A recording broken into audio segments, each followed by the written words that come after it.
여러분, 혹시 그거 아세요? 지금 우리 사업이 어쩌면 생각지도 못한 큰 위기에 처해 있을지도 모릅니다. 글로벌 비즈니스 환경이 정말 빠르게 변하고 있는데요. 그 변화의 한가운데 바로 여러분과 같은 중소기업이 서 있습니다. 자, 한번 상상해 보세요. 여러분의 가장 큰 정말 중요한 고객사가 어느 날 갑자기 이렇게 말하는 겁니다. 변하지 않으면 거래는 끝입니다. 이게 바로 오늘 우리가 파고들 주제의 핵심이에요. ESG, 즉 환경, 사회, 지배구조.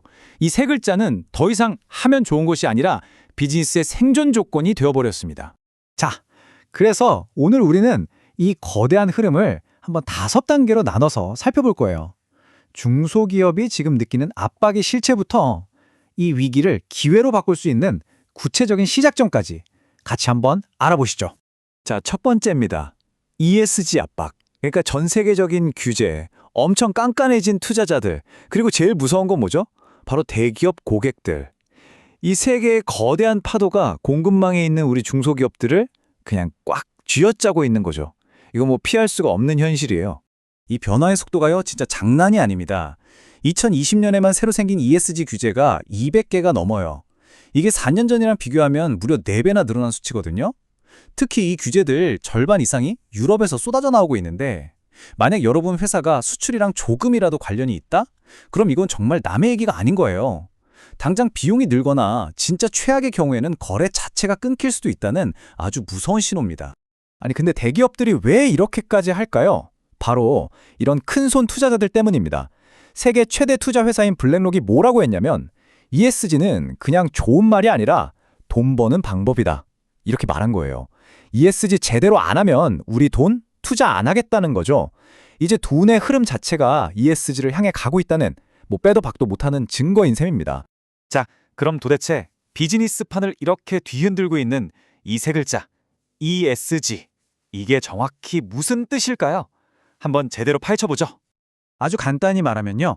ESG는 이제 기업을 돈만 보고 평가하는 시대는 끝났다고 선언하는 거나 마찬가지예요. 우리 재무제표에는 드러나지 않잖아요? 그런 숨겨진 가치나 위험을 들여다보는 새로운 성적표라고 생각하시면 쉽습니다. 그 첫 번째가 바로 E, 환경입니다. 이건 뭐 말 그대로 우리 회사가 지구에 남기는 모든 발자국을 평가하는 거예요. 긍정적이든 부정적이든 전부 다요.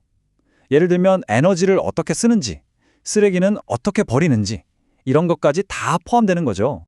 자, 그리고 S는 사람, 바로 사회에 대한 이야기입니다. 우리 직원들을 안전하게 잘 챙기는지, 또 우리가 속한 지역사회랑 같이 잘 크고 있는지 이런 걸 보는 거고요. 마지막 G는 지배구조, 그러니까 회사가 얼마나 투명하고 정직하게 원칙대로 운영되고 있는지를 따지는 겁니다. 자, 이제부터가 진짜입니다. 이 ESG라는 개념이 대체 어떻게 현실적인 압박으로 다가오는지, 대기업 고객들이 중소협력사들한테 실제로 어떤 요구를 하고 있는지 정말 그 날 것 그대로의 목소리를 한번 들어보시죠. 첫 사례부터가 아주 그냥 살벌합니다. 반도체 장비 만드는 유사인데요. 협력사한테 딱 잘라 말하는 거예요. 분쟁 광물 정보 제대로 안 주면, 시정 조치 안 하면 바로 계약 해지입니다. 이게 무슨 뜻이겠어요? 예전처럼 그냥 좋은 관계, 의리 이런 걸로는 이제 비즈니스 못한다는 얘기죠. 이번엔 건설회사 H사입니다. 여기서 핵심은 딱 하나, 바로 사람의 안전이에요. 직원들 안전 관련 허가, 그거 하나라도 놓치면 그냥 바로 계약 끝입니다. 타협 같은 거 없어요. 이런 메시지인 거죠. 통신회사 S사는 더 직접적이에요. 아예 대놓고 말합니다. 우리랑 거래하고 싶으세요? 그럼 ESG 점수부터 가져오세요. 기준 미달이면요, 죄송하지만 시작도 못합니다. 와, 이제 ESG 점수가 대기업이랑 거래를 트기 위한 자격증이 되어버린 거예요. 실제로 설문조사 결과를 보면요. 이 현실이 그대로 드러납니다. 중소기업들한테 왜 ESG 하세요라고 물어봤더니 절반 이상이 살아남으려고요. 고객사가 시키니까요. 이렇게 대답을 했어요. 이게 바로 ESG 압박의 진짜 모습인 거죠.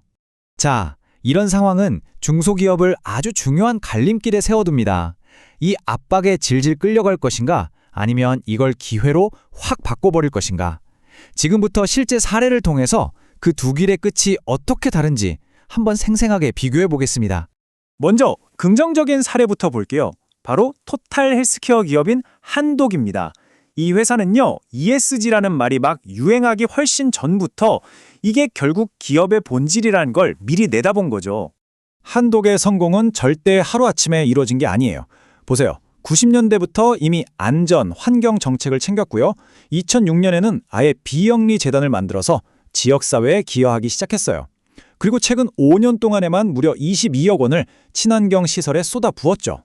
이렇게 꾸준히 해왔으니까 어떤 까다로운 고객사가 와도 자신 있게 우리는 이만큼 합니다. 보여줄 수 있는 거고, 오히려 이게 회사의 엄청난 경쟁력이 된 겁니다. ESG는 반짝 이벤트가 아니라 긴 마라톤이라는 걸 제대로 보여주는 최고의 사례죠. 자, 그럼 반대로 ESG를 외면한 기업들은 어떻게 됐을까요? 환경사고 한번 터지니까 수십 년 쌓아온 신뢰가 그냥 와르르 무너졌고요. 산업 안전 문제 하나 때문에 고객들이 다 등을 돌려서 매출에 직격탄을 맞기도 했습니다. 심지어는 경영진의 작은 횡령 하나가 회사 전체의 가치를 박살내는 경우도 있었죠. 이 모든 게 실제로 일어났던 일들입니다. 자, 그럼 이제 제일 중요한 이야기로 넘어가 보겠습니다. 이 거대한 도전을 도대체 어떻게 헤쳐나가야 할까요?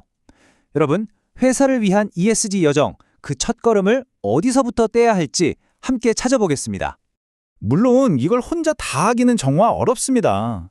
설문조사에서도 보이듯이 중소기업들은 현실적인 비용 지원이랑 제대로 된 교육이 너무 절실해요 라고 말하고 있어요. 다행인 건 최근에 이런 목소리가 커지면서 지원책들이 조금씩 생겨나고 있다는 점입니다. 자, 그럼 우리 회사는 어디서부터 시작해야 할까요? 이 4단계 로드맵을 한번 따라가 보세요. 첫째, 일단 우리 고객사가 뭘 원하는지부터 정확히 파악해야 합니다. 둘째, 인터넷에 있는 간단한 체크리스트 같은 걸로 우리 회사의 현주소를 진단해보는 거예요.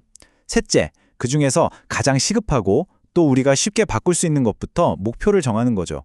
예를 들면 에너지 절약이나 안전수칙 강화 같은 거요. 마지막으로 이걸 실현하는 데 도움을 줄 수 있는 정부나 기관의 지원 프로그램을 적극적으로 찾아보는 겁니다. 이 순서만 기억하셔도요, 막막했던 게 훨씬 나아질 겁니다.